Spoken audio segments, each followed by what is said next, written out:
ได้หลายเติมยังไม่มานี่ไม่ออก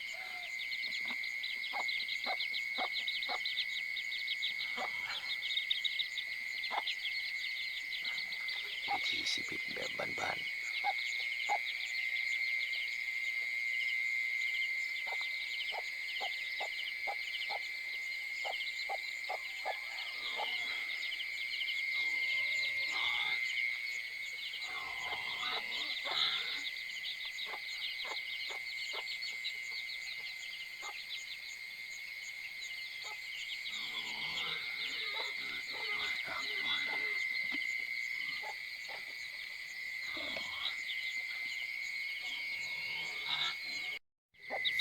กำลังเก็บยังไม่เนาะ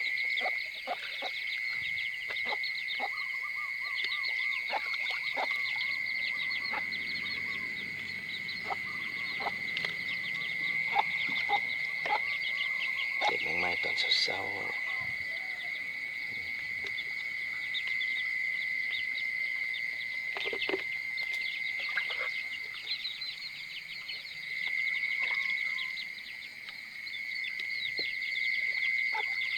ยังไม่ธรรมชาติ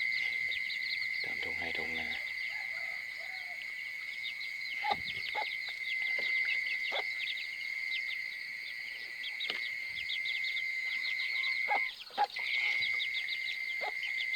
ได้เอาได้หลายหน่อยหนึ่งมานี่